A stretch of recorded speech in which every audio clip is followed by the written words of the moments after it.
Satan gets scared, and one of the ways in which he can pull you back into a cycle that you want to break is through sex.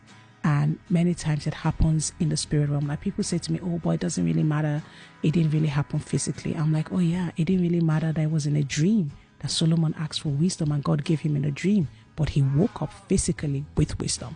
Wow. And so many people think that the dream world is an intangible world, but it's not true.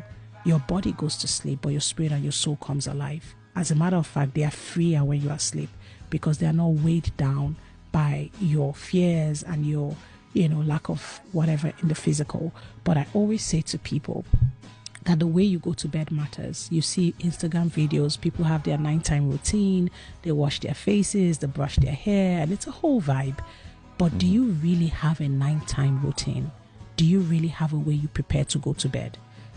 Because we forget that. I can't remember the statistics. If you live till maybe 80 or 90 years, you would have slept for like 40 years of your life, something like that. Yep. And I say, for a God as intelligent as our God, do you really believe that he would say that 40 years should be a waste? There must be something that he's locked into that part of humanity that plays a huge role in humanity. Now you realize that when God was going to create Eve, he put man into a deep sleep. And so even though Adam woke up and God had done a perfect job, sealed it up, nothing was showing, Adam didn't know anything, but as soon as he saw Eve, he was like, yeah, you took my rib, you took my bone, I know you are the one that has my flesh. How did he know? He was in a deep sleep. So sometimes the things that happen while we are asleep registers in us when we wake up. When God was going to build the covenant with Abraham, the Bible says that after Abraham brought all the things he brought, God put him into a sleep.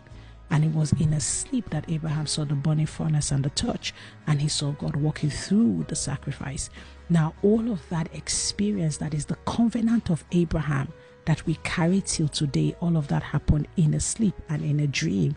In Job 33, the Bible says God may speak one way or the other, but man does not hear. But in a dream and in a vision of the night, he visits them and he seals their ears with instruction to turn them away from evil. That means the ninth time is the time of sealing. The ninth time is the time when instructions are delivered from the divine. The ninth time is the time of programming and reprogramming.